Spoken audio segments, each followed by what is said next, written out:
Blood is supposed to be thicker than water, but in the savage hierarchy of Lycan nobility, blood is just another commodity on the auction block.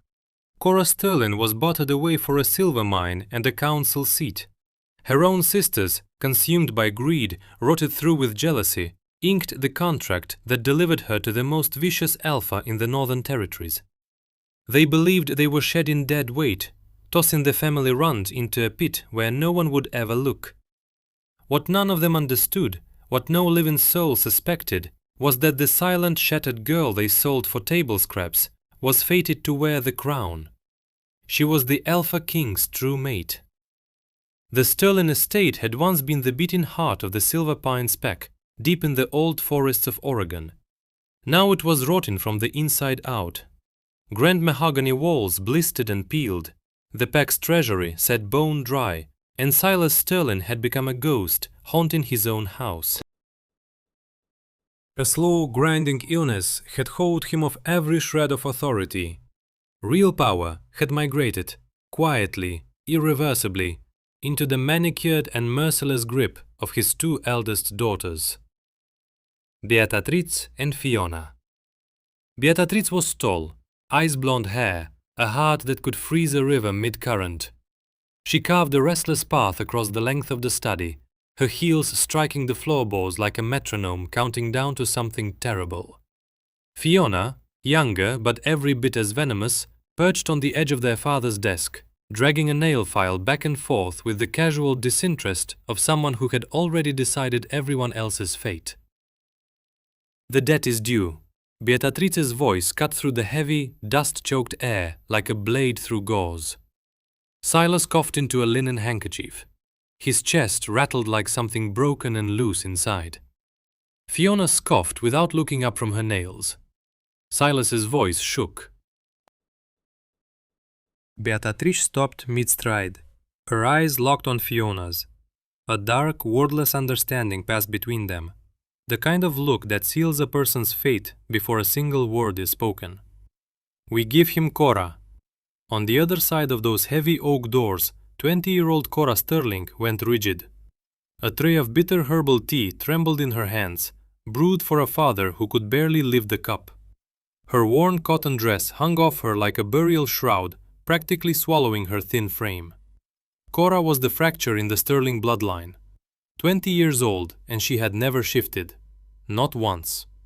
Her sisters called her a defect, an omega born under an alpha's roof by some cruel cosmic error. They treated her worse than the hired help. She scrubbed their floors, served their meals. While they paraded through hallways in designer gowns purchased on credit the pack couldn't cover.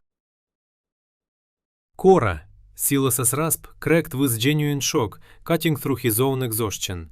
Quote 7. Quote 8. Beatrice slammed both palms flat on the desk, and the sound cracked through the room like a gunshot. Quote 9. Quote 10. Silas's eyes closed. The words left him as barely a whisper. Dominic Blackwood is a monster. His pack, the Iron Fang, is a slaughterhouse. "Better her than us," Fiona added, sliding off the desk. "Think about it, father. We send Cora, the debt vanishes.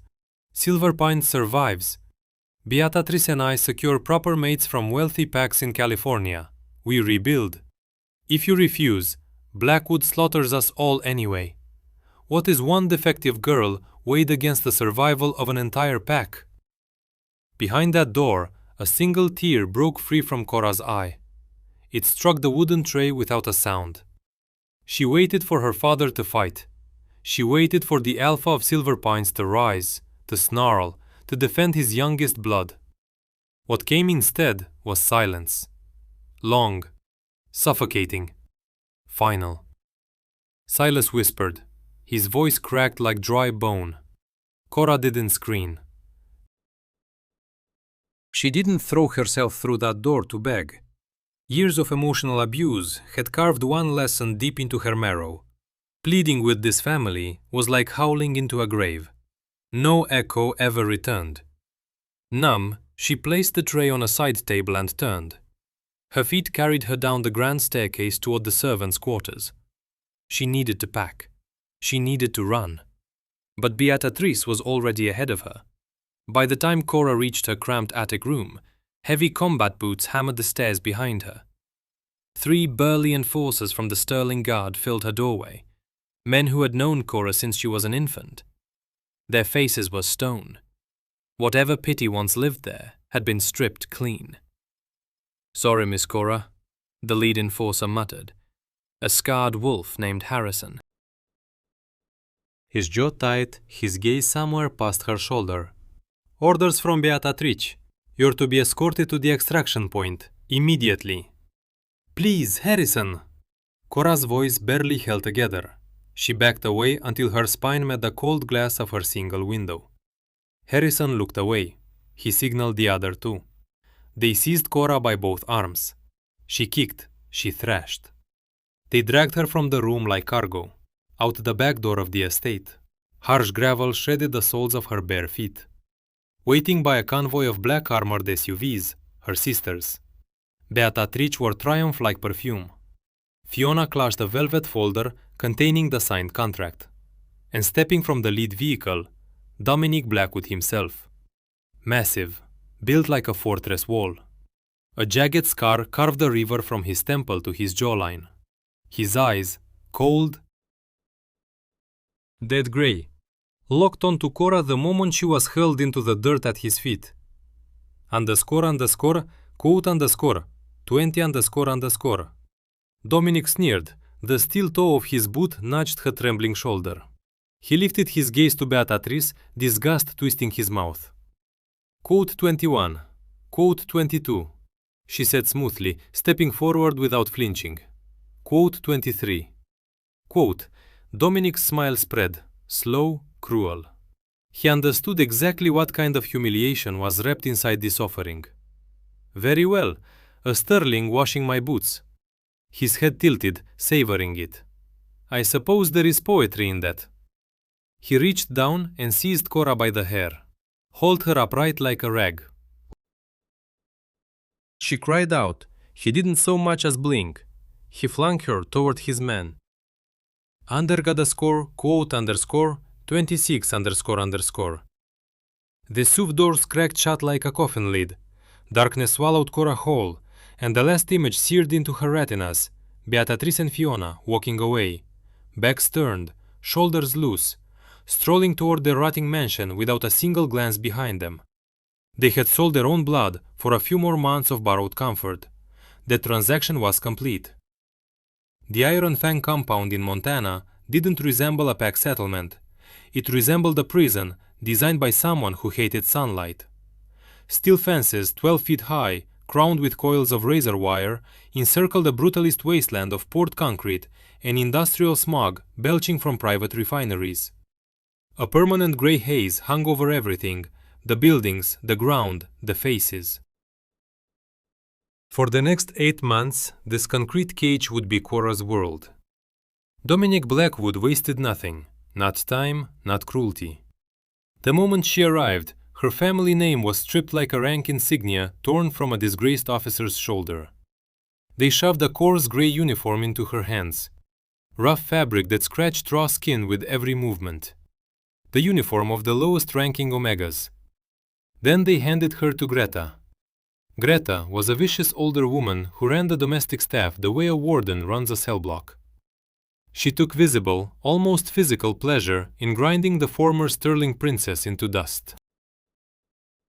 Cora's eyes opened at 4 every morning. No exceptions, no mercy. Her hands told the story of those months better than words ever could. Once soft, now a map of calluses, blistered burns from industrial stoves, and chemical scars etched by cleaning solvents harsh enough to strip paint. She scrubbed the massive stone floors of the main hall on her knees. She prepared meals for hundreds of ravenous warriors who never looked at her face. And she absorbed, daily, hourly, the physical shoves and verbal poison from pack members who discovered that kicking a fallen sterling was their favorite sport. She survived by disappearing inward. In the freezing hours after midnight, curled on a thin mattress in the damp basement she shared with 4 other Omegas, Cora felt something she couldn't explain. A vibrating warmth, low, steady, persistent, pulsing deep inside her chest. She had never felt anything like it back at the Sterling estate. Not once in 20 years. The Iron Fang territory was brutal beyond imagination. But that brutality was doing something unexpected. The sheer desperation of her environment was reaching into some locked chamber within her and forcing the door open. Her wolf was waking up. 20 years of suppression under the toxic weight of your family's territory had kept it buried, silent, nearly dead. Now it clawed toward the surface. A voice began threading through her thoughts. Low, melodic, the hum of a predator crouched in tall grass, waiting for the precise moment to strike. The voice whispered. The grinding routine of the Iron Fang compound shattered on an evening in late October.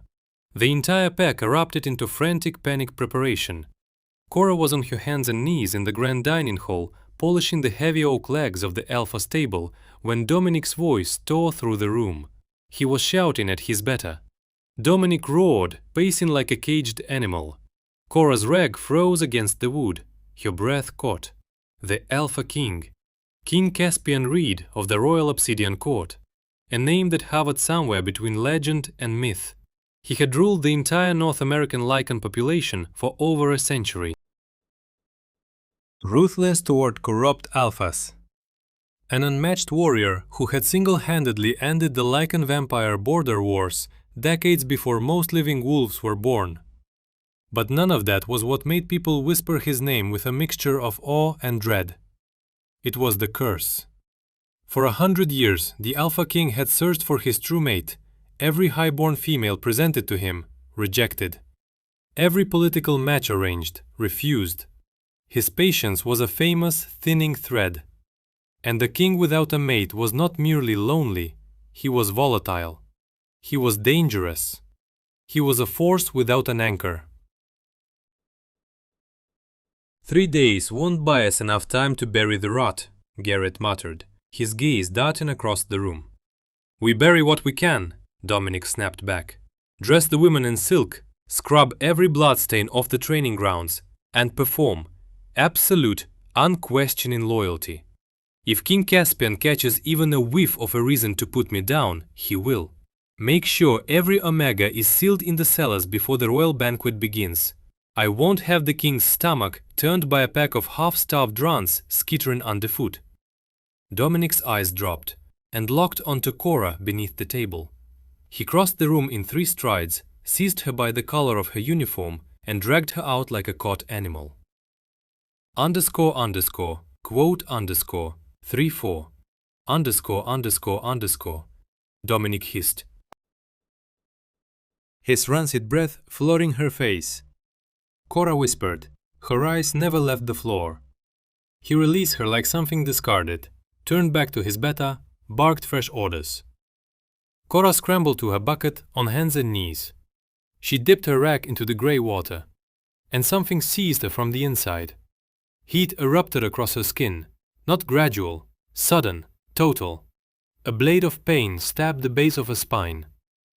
Her 21st birthday was exactly 3 days away, the age when a lichen scent fully ripens, throwing the true mate bond open like a signal fire to the world. For the next 2 days, the Iron Fang compound churned with desperate preparation. Every corridor scrubbed, every surface polished, every stain erased. Cora was driven past the edge of exhaustion, hauling crates of wine and salted meat from the deep storage units, her arms shaking, her back screaming. And with every passing hour, the fire inside her grew worse. Fever soaked through her. Her vision stuttered, human sight dissolving without warning into the razor-sharp, high-contrast gaze of a wolf. He is coming. The voice in her mind rang louder now, clearer. It was no longer just her wolf speaking. It felt like gravity had shifted. A magnetic pull threaded through her bloodstream, dragging every nerve toward the southern road. On the afternoon of the 3rd day, the air over the territory transformed. The perpetual smog thinned, shoved aside by something heavier. A suffocating pressure rolled down from the mountains like an avalanche made of silence. The commanding aura of the Alpha King. It crushed lower-ranking wolves to their knees. They gasped. They buckled. Greta found Cora slumped against the kitchen wall, sweat soaking through her uniform. "Get below, now!" Greta seized her arm and shoved her toward the heavy iron door leading to the subterranean root cellars. "His motorcade is at the gates. If you ruin this for us, I will kill you myself."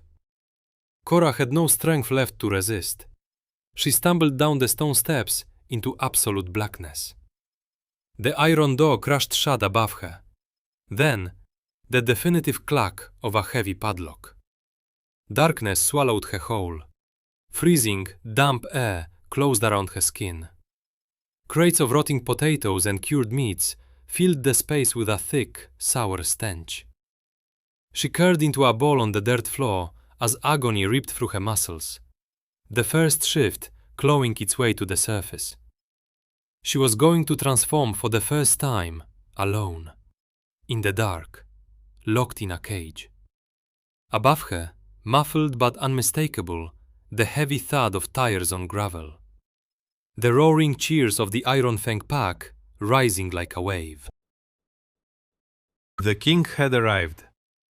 King Caspian Reed emerged from the armored Bentley, and the Iron Fang courtyard went dead. Not quiet, dead. Every wolf froze mid-breath. Every heartbeat in that compound synchronized into a single collective pause. Even the wind swallowed itself. He was the kind of man whose presence rewrote the physics of a room. 6 feet 4 inches of coiled predatory authority. Shoulders broad enough to blot out the light behind him. Hair black as a moonless sky. And those eyes. Violet, unnatural, wrong in the way a blade is wrong when it's pointed at your throat. They swept across the kneeling pack with the disinterest of a man surveying insects. His suit was black, tailored, expensive, and utterly irrelevant. Because nothing woven by human hands could disguise the lethal architecture beneath it. Beside him, Gideon moved with quiet, surgical focus. His gaze didn't linger, it catalogued. Exits, rooftops, threat vectors. Every shadow earned a fraction of his attention. Alpha Dominic Blackwood, Caspian's voice rolled across the cobblestones, smooth, deep, heavy as poured iron. It didn't ask for submission, it extracted it. Dominic's forehead dipped closer to the ground, as though yanked by an invisible chain. Quote 41, __. Dominic scrambled upright. A fawning grin cracked across his scarred face, the kind of smile that looked borrowed, stolen from someone who actually knew how to mean it. Quote 42, __. Caspian did not smile. He stepped forward. Boot heels cracked against stone like a judge's gavel. He drew a slow breath through his nose, and his expression tightened. Barely, just enough. "Your pack smells of fear and cheap iron. Dominic, let us hope your banquet is more palatable than your hospitality." The royal tour that followed was a slow, meticulous humiliation. Caspian missed nothing. His violet gaze caught the bloodstains near the training pits, hastily scrubbed, still darkening the cracks between stones. He saw the bruised faces of lower-ranking wolves Dominic hadn't hidden fast enough. The flinching, the way their eyes hit the ground before their knees did. He said nothing, and his silence was infinitely worse than words. Because silence from a king who notices everything is not mercy, it is a ledger. Every mark recorded, every debt remembered. By the time the evening banquet filled the grand hall, Dominic was drenched in his own sweat. He'd placed Caspian at the head of the massive table, surrounded by the wealthiest, most beautiful females in the pack. A display, an offering. Among them sat Dominic's own sister, Sylvia, a vain creature who draped herself over the king's chair like silk over a guillotine blade, oblivious to the danger. Caspian sat rigid. A glass of dark wine rested in his hand, barely touched. He ignored Sylvia's honeyed words the way stone ignores rain. He was exhausted. Not physically, something deeper. 100 years of searching, 100 years of scanning faces in crowded halls, inhaling the scents of millions of females across a dozen territories. And every single time, nothing. Just the hollow thud of disappointment where recognition should have been. That emptiness had long since stopped hurting.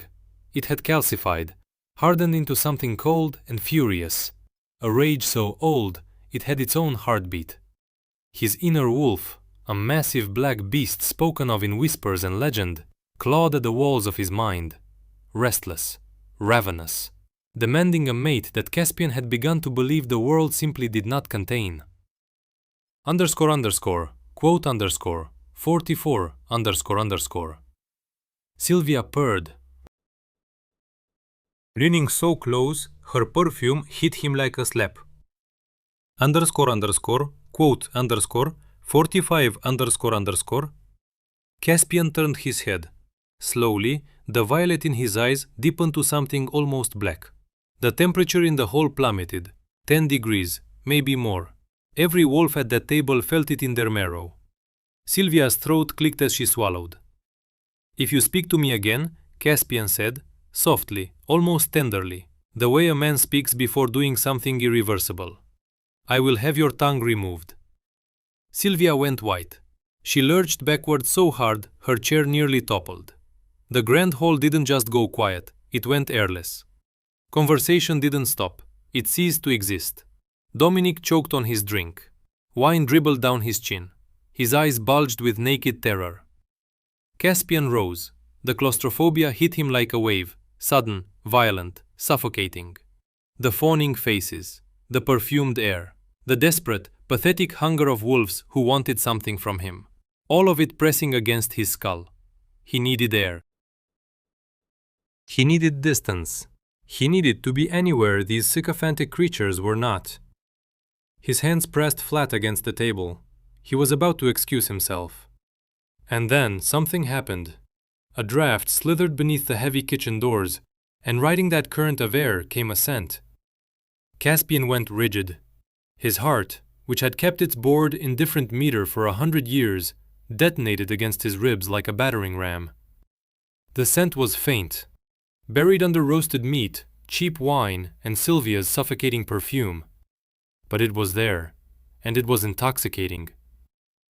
Blooming golden freya, wild honey, the crisp electric bite of a mountain thunderstorm, the most exquisite thing he had ever encountered in his long, weary existence.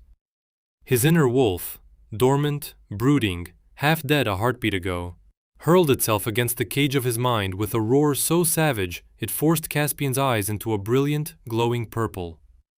The word detonated through his skull, vibrated through marrow and bone. Gideon caught the shift instantly. The sudden stillness of the king's body, the violet fire in his gaze.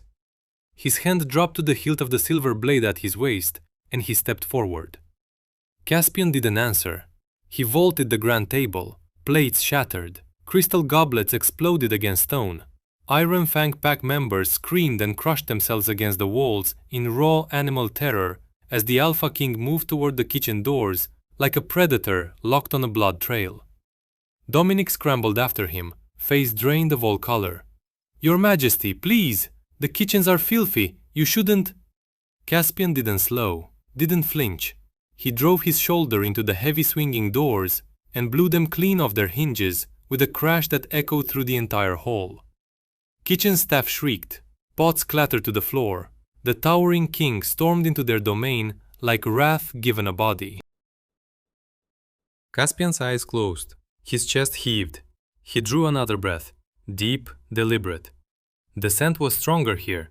It wrapped around his senses like a fist, pulling him forward with the force of something older than thought. He tracked it with surgical, lethal precision, past the cowering staff, past the blast furnace heat of industrial ovens. He stopped at the back of the pantry. A heavy iron door set flush into the floor, a thick steel padlock holding it shut. Through the cracks of that door poured the scent of freya and wild honey, and something else. The sharp metallic bite of blood, the desperate pheromones of someone drowning in pain. Quote 50 Caspian's voice dropped into a demonic, dual-toned register that vibrated the foundation beneath their feet. Dominic reached the pantry a second later, saw which door held the king's attention, and felt his bladder release. Underscore underscore, quote underscore, 51 underscore underscore. Caspian moved, faster than any eye could follow. His hand closed around Dominic's throat. 300 pounds of alpha lifted off the ground like a child's doll. One hand, no effort. Underscore underscore, quote, underscore, 52, underscore underscore, claws extended, punctured the skin of Dominic's neck. Dark beads of blood welled around each tip. If my mate is behind this door, and she is hurt. Caspian's whisper was worse than any scream. His violet eyes blazed with unholy, ancient fire. Underscore underscore, quote, underscore, 54, underscore underscore. Dominic clawed at the king's wrist, face swelling purple. Greta has it, he choked. Caspian dropped him like refuse. He didn't wait for Greta. He wrapped both bare hands around the steel padlock. Muscle coiled and surged. A sickening crunch of metal, and the lock tore free like paper. He hurled the iron door open and plunged into the dark, freezing stairwell. Underscore underscore, quote, underscore, 56 underscore underscore. Gideon ordered the kitchen staff overhead. He seized a heavy flashlight from its wall mount and followed his king downward into the dark. At the bottom of the stairs, overturned crates, rotting vegetables. And then Caspian found her. Cora was curled on the damp dirt floor, her frail body convulsed in the grip of a forced, unguided transition. Skin burning, bones shifting and snapping at agonizing intervals. She wept without sound, fingers twisted into her own hair. She looked so small, so shattered. Filthy gray rags hung off a malnourished frame like burial cloth on a scarecrow. But the instant Caspian stepped closer, the beam of Gideon's flashlight cutting into that dark corner, the convulsions stopped. Just stopped. Cora gasped. Her body went completely still. The searing agony of the shift drained away, replaced by something she couldn't name. Warmth, safety. A flood of it, sudden and total, as if the universe had wrapped a hand around her spine and whispered. Quote underscore 57 underscore. She uncurled slowly, lifted a dirt-streaked face. Through the blur of tears, she saw him, a man of impossible stature, dressed in midnight black, staring at her as though nothing else in creation had ever mattered. Caspian dropped to his knees in the filth. His tailored suit meant nothing. His massive hands, trembling, reached out and cupped her cheeks with a gentleness that contradicted every line of his body. The instant his skin touched hers, a shockwave of electricity detonated between them. The bond sealed itself like a lock turning for the first and final time. Underscore underscore, quote underscore 58 underscore underscore, Caspian breathed. His voice cracked under the weight of a century's worth of suppressed longing. He gathered her tiny fragile body into his arms, buried his face against her neck, and inhaled the scent he had spent his entire life searching for. Cora, exhausted, brutalized, utterly bewildered, let her head fall against the broad expanse of his chest. For the first time in 20 years, she felt it. Safety. Complete. Undeniable. Absolute. Above them, standing at the top of the stairs, Dominic Blackwood looked down, and a horrifying, sinking certainty settled through him like poison. He had just signed his own death warrant. He had enslaved the Alpha Queen. The silence inside the grand hall of the Iron Fang compound was no longer respectful. It was the suffocating, terror-drenched quiet of a graveyard at midnight. The lavish banquet sat untouched. Roasted meats cooling on silver platters, wine going stale in crystal goblets. Every wolf present, from the highest-ranking enforcer to the vainest socialite, stood frozen, eyes locked on the shattered kitchen doors. When King Caspian Reed finally emerged from the corridor shadows, the collective gasp of the room devoured whatever oxygen remained. He was not the immaculate, untouchable monarch who had arrived hours before. His bespoke midnight black suit jacket was gone, wrapped tight around the fragile, trembling bundle cradled in his arms. His crisp white shirt was smeared with cellar dirt, and his eyes, those famously terrifying violet irises, blazed with a lethal, unrestrained luminescence that made grown wolves avert their gaze. Pressed against his broad chest was Cora, her face buried in the crook of his neck, her thin, bruised fingers clutching the fabric of his shirt like it was the last solid thing in a dissolving world. To the Iron Fang Pack, she was the nameless, sterling runt, the defective Omega they had kicked, starved, and mocked for 8 months. To the king, she was the center of the universe. Dominic Blackwood stumbled into the hall behind them, his face the color of wet ash. He looked less like an alpha and more like a condemned man walking to the gallows. Caspian did not shout, he did not roar. His voice, when it finally came, was a low melodic purr. It vibrated through the floorboards. It settled into the marrow of every wolf in that room. __quote _59__. Caspian murmured, his gaze never leaving the trembling girl cradled against his chest. Gideon had trailed them up from the dark without a sound. Now he stepped forward, one hand resting easy on the silver hilt of his blade. Caspian's order came soft as silk drawn over a knife's edge. Gideon replied without hesitation, gesturing toward the heavily armed royal guards now flooding the Grand Hall's perimeter, weapons drawn, positions locked. Dominic collapsed to his knees. His massive frame shook like something hollowed out. "Your Majesty, King Caspian, please! I swear on my ancestors, I did not know she was your mate.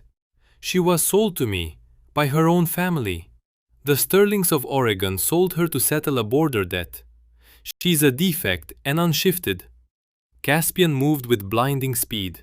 He didn't set Cora down, he simply shifted his weight, and a concussive wall of pure alpha aura detonated outward. It struck Dominic like a battering ram. The Iron Fang Alpha launched backward, crashed through a heavy oak table, sent splinters and silverware scattering across stone. Then Dominic screamed.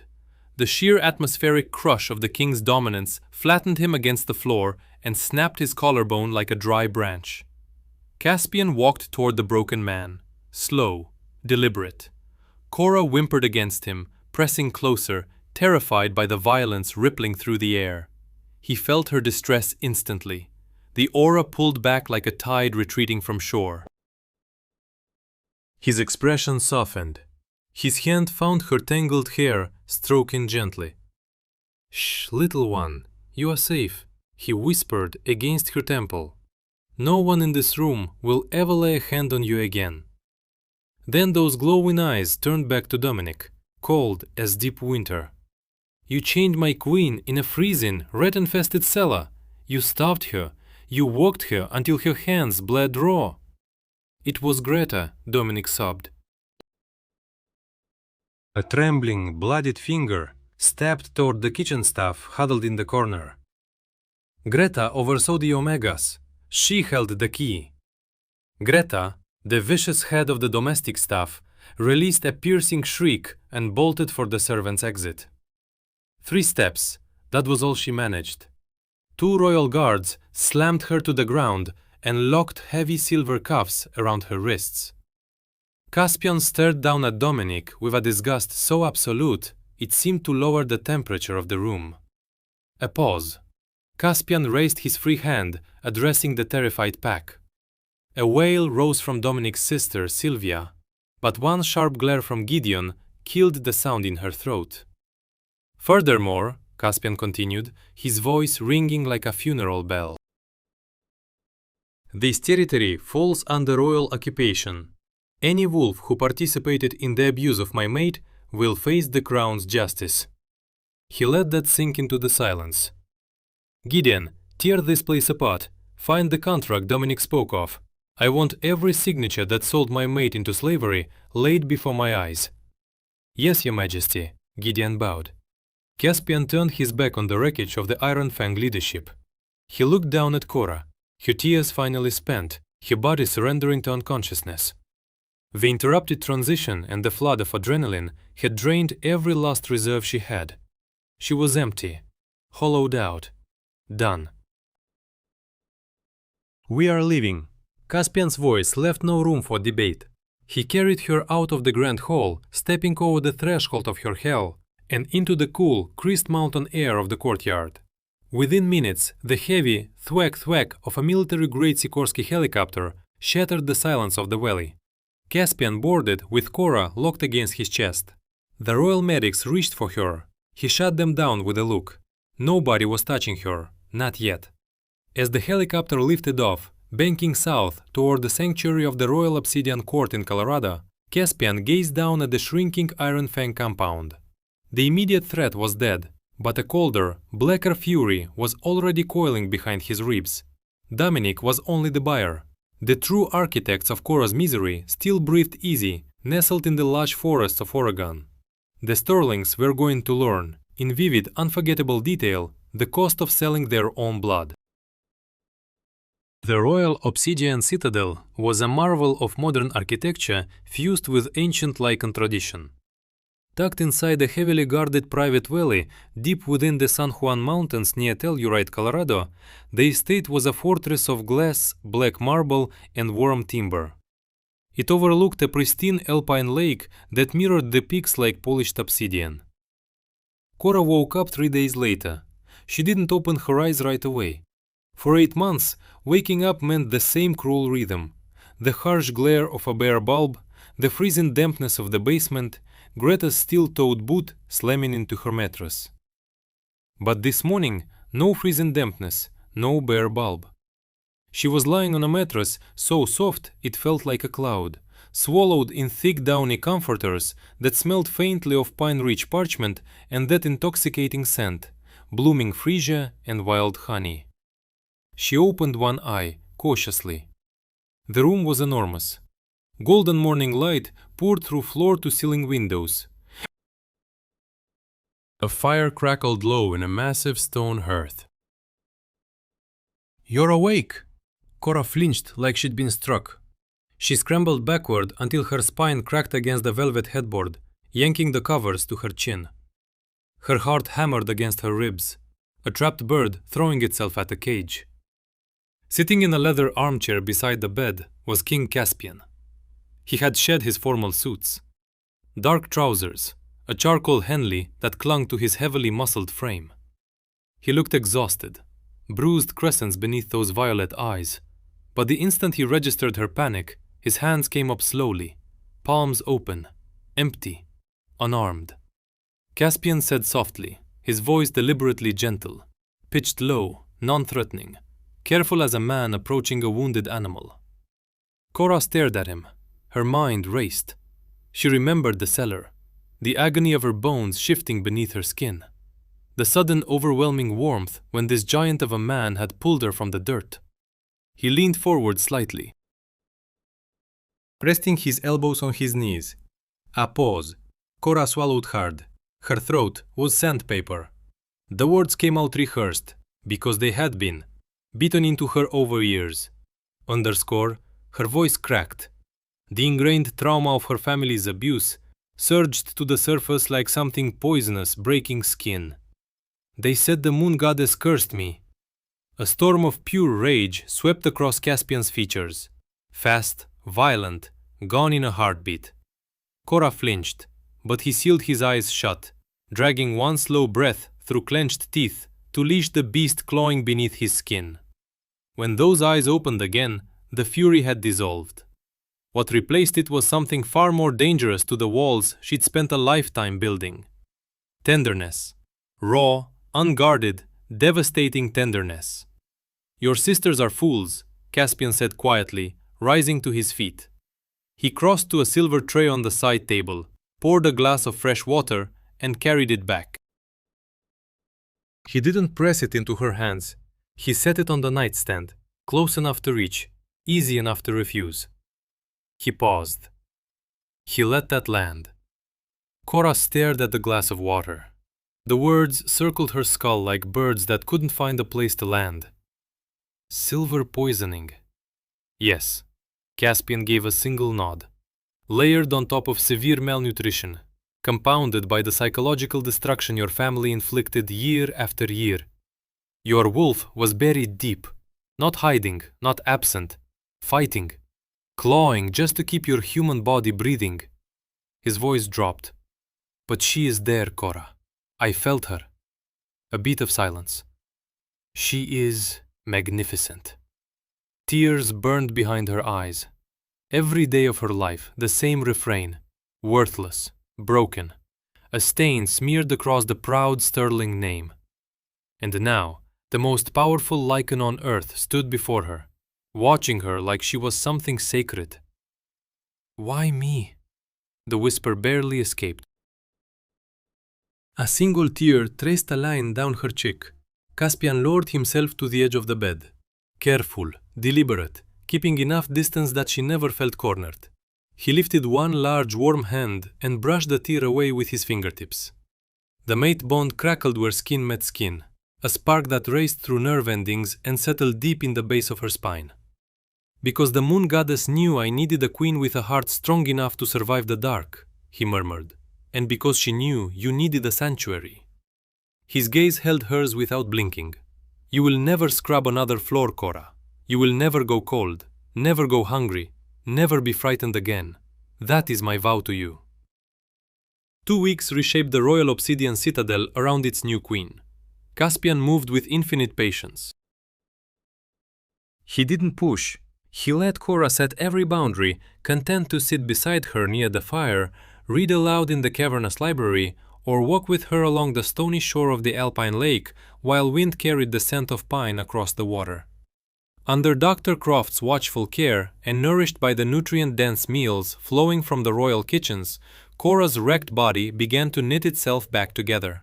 Bruises yellowed, then vanished. Her skin found a warm, luminous glow. The hollows beneath her cheekbones softened and filled. But the deepest transformation was invisible. Without the toxic air of her old pack, without the silver seeping through her pores at Iron Fang, the dormant predator coiled inside her was waking. Not gently, not gradually, with a vengeance. It happened under the full moon. Caspian and Cora stood on the wide balcony of their suite, silver light pouring across the lake below. Then Cora gasped, a sharp, involuntary sound, and her knees struck stone as raw, white-hot power detonated through her veins. This was nothing like the agonizing, forced shift of the root cellar. This was release. Caspian stepped back immediately. His eyes blazed with pride, with awe, giving her every inch of space she needed. Her bones lengthened and locked into new architecture, seamless, fluid, painless. Her senses erupted outward like a shockwave. Pine needles miles distant, the steady heartbeat of perimeter guards. And drowning out everything else, the overwhelming, intoxicating scent of her mate. When the shift completed, Caspian dropped to one knee, his head bowed low. What stood on that balcony was no ordinary timber wolf. Cora had transformed into something that hadn't walked North American soil in over 3 centuries. A lycan of royal lineage, massive, luminous, her fur so blindingly white it could have been carved from fresh snowfall. Her eyes burned with celestial silver, ancient and alive. She towered above the average alpha, radiating a power that felt less like dominance and more like gravity. Inevitable, quiet, absolute. The white wolf, the ultimate seal of the moon goddess's favor. Cora tilted her head skyward and released a long, crystalline howl. It rolled off the San Juan peaks, reverberating through stone and timber, a sound of pure, unchained liberation.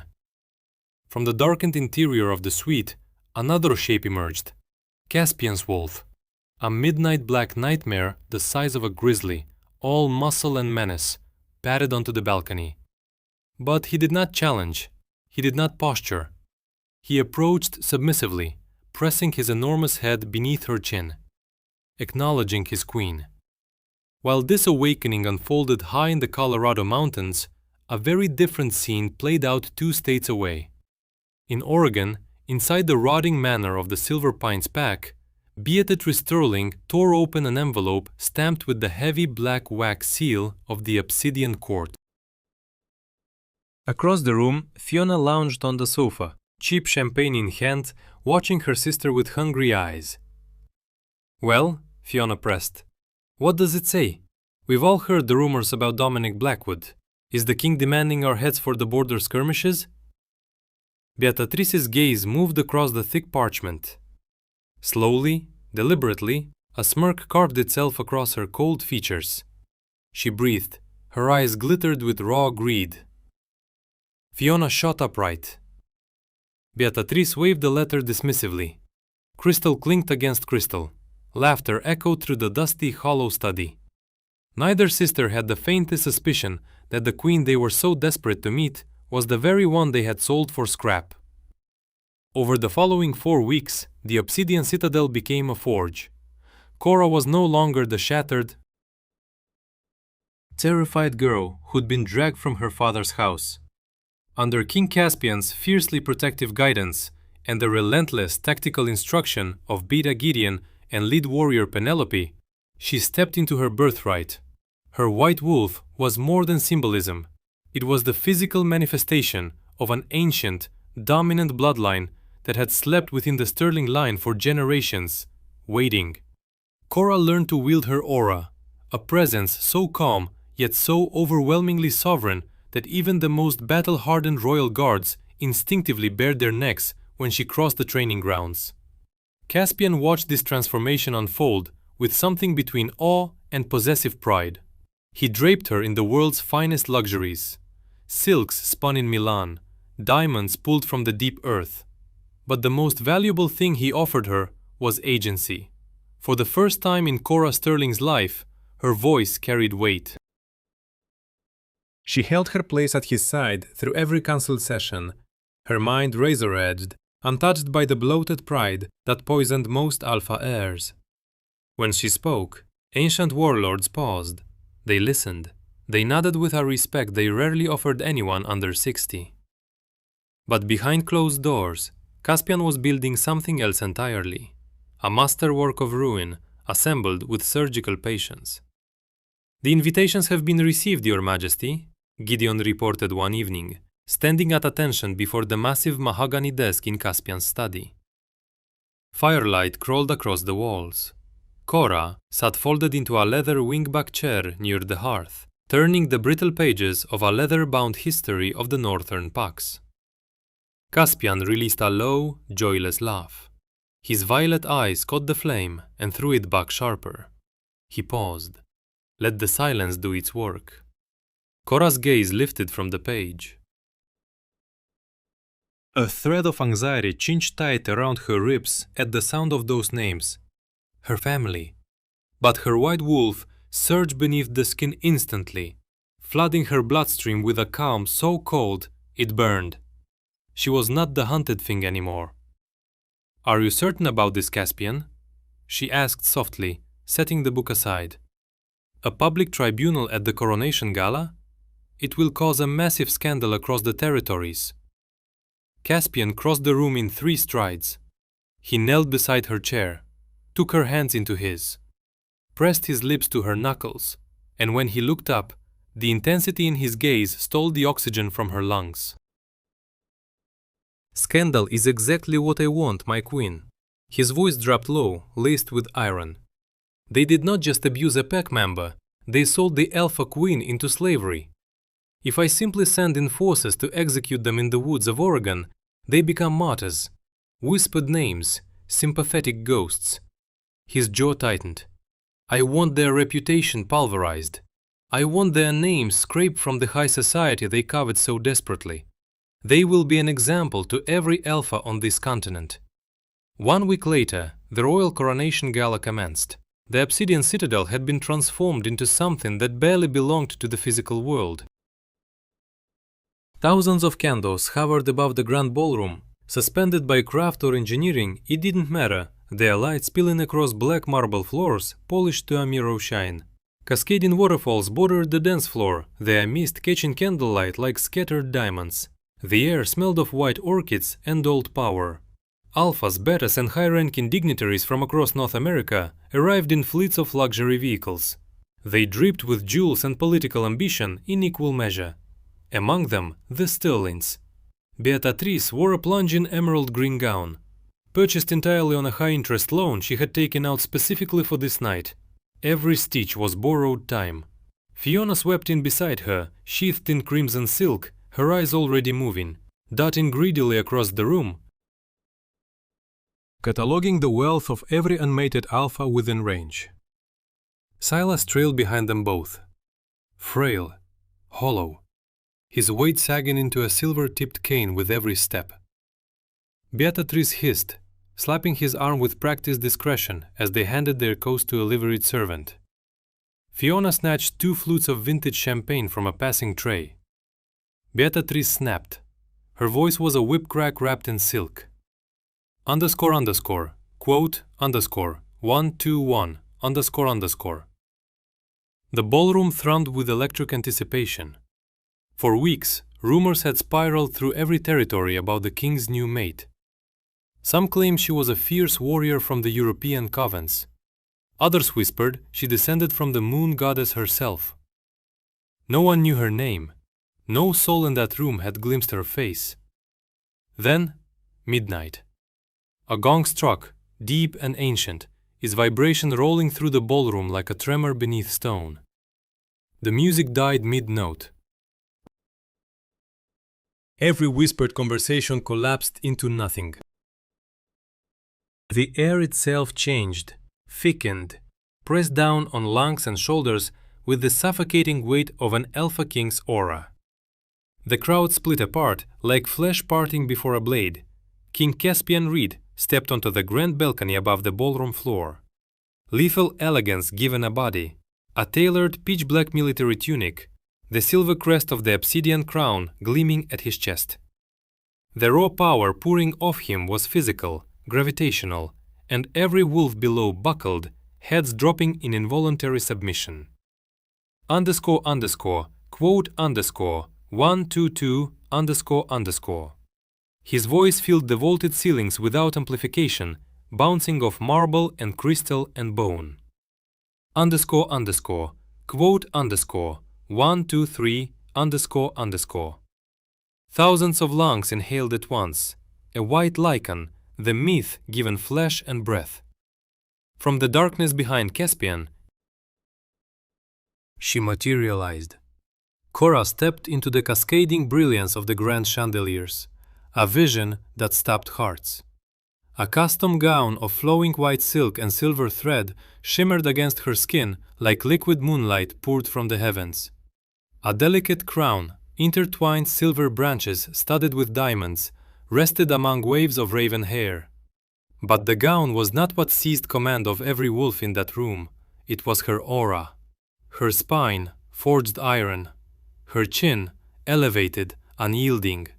And her eyes, those eyes that once widened in raw terror, now blazed with the blinding, celestial silver radiance of the white lichen. Down on the polished marble floor, Silas Sterling's champagne flute slipped from nerveless fingers. Glass exploded against stone. The sharp crack ricocheted through the dead-silent ballroom like a gunshot. He stumbled backward, one hand clutching his chest as though his ribs had caved. Beatrice and Fiona turned to statues. Blood drained from their faces so completely they resembled the embalmed. Fiona's hands shook with such violence that crimson wine cascaded down her crimson dress. Above them, on the balcony, King Caspian's violet gaze locked onto the Sterling family with the surgical precision of a scope finding its target. He extended one hand, led his queen down the grand sweeping staircase.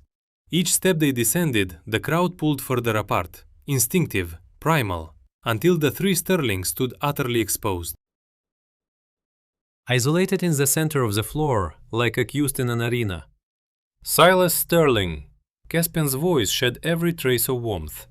What remained was a blade of pure polished ice. Silas collapsed to his knees. Tears carved rivers down his weathered face. The snarl tore from Caspian's throat, dual-toned, demonic, the full resonance of the alpha voice. and it drove Silas into a deep, agonizing bow, as though an invisible hand had crushed him toward the marble. Beatrice, running on nothing but desperate delusion, stepped forward. She forced a trembling smile onto lips that had no blood left in them. "Your Majesty, there is a misunderstanding. This is a joyous occasion. Our sister, the Queen, we sent her away to learn discipline. We always knew she was destined for greatness." Cora halted at the foot of the staircase. She unlinked her arm from Caspian's. Slowly, deliberately, she walked toward her older sister. Each step rang against the marble like a verdict. Her voice carried, melodic, crystalline, and entirely stripped of warmth. Beatrice shrieked, a shaking finger thrust toward Cora. Caspian's mouth curved into something that wasn't quite a smile. Cold. Predatory. The kind of expression that makes every spine in a room go rigid. He snapped his fingers. One sharp crack, and the massive oak doors of the ballroom groaned open. 4 royal guards entered first, armed to the teeth. Between them, dragged like dead weight into the torchlight, Dominic Blackwood. Silver chains coiled around his body, thick and heavy. His face was a canvas of purple bruises. Every shred of that old arrogance, gone, beaten clean out of him. Fiona let out a strangled sound, scrambling behind her kneeling father like a child hiding from thunder. Quote 133. Caspian commanded. His voice left zero room for hesitation. Quote 134. Dominic collapsed to his knees. He wouldn't look at Cora. Couldn't. Quote 135, quote, he rasped. Quote 136, quote. Beta Gideon stepped forward and unrolled a heavy parchment, holding it high for every pair of eyes in the room. There at the bottom, thick black ink, 3 signatures: Beatrice, Fiona, Silas Sterling. The reaction was instantaneous. A roar of outrage rippled through the crowd. Selling a blood relative violated every principle of the Lycan Accords, an abomination in ink. Cora looked down at the 3 people who had turned her existence into a waking nightmare. Quote 137, quote, she said. Her silver eyes blazed like molten starlight. Quote 138, quote. A pause. The silence pressed against the walls. Quote 139. She turned to her father. Quote 140. Quote 141. Silas choked. The words crumbled as they left his mouth. Cora announced. Her voice carried the full, absolute authority of the obsidian crown. Every syllable landed like a gavel strike. Beatrice collapsed forward, sobbing, clawing at the marble floor with bare fingers. Cora replied, ice in every word. Then Cora did something worse than any sentence she could have spoken. She turned her back on them. The ultimate dismissal. She climbed the stairs without a single backward glance and placed her hand into Caspian's waiting palm. Remove this trash from the citadel, Gideon barked. Guards seized the broken family. Their wails echoed off stone walls, growing thinner, more distant, until the heavy iron doors slammed shut and swallowed the sound entirely. The era of their cruelty was permanently, irrevocably over. Caspian pulled Cora close. Together they looked out over the stunned, silent crowd. Let this be known, he declared, his voice a thunderous vow that reached every corner of the room. The age of the weak suffering in silence is finished. The white Lycan has taken her throne, and anyone who preys upon the vulnerable will answer to the obsidian crown. The orchestra swelled into a triumphant waltz. Caspian spun Cora onto the dance floor. She rested her head against his chest, listening to the steady drum of his heartbeat. She was no longer a captive. She was the queen, and her reign had just begun. Cora Sterling's saga is a visceral reminder. The truest power often sleeps inside the quietest souls. What started as a harrowing tale of betrayal and survival became something far greater, an epic of divine retribution and unyielding love. Her journey from discarded, brutalized Omega to the revered White Lycan Queen shatters the classic damsel in distress mold. True royalty isn't bloodline. It's resilience, it's mercy. Not just. Her sisters, blinded by vanity, poisoned by greed, engineered their own spectacular unraveling. Every scheme, every cruelty, every whispered betrayal circled back like a blade returning to the hand that threw it. Karma in the Lycan world doesn't negotiate. It doesn't delay. It devours. King Caspian waited a century, not just for a mate, for a mirror. An equal whose strength didn't bend beneath crowns or collapse under ceremony. He found that in Cora, and what she brought with her reshaped the moral bedrock of an entire society.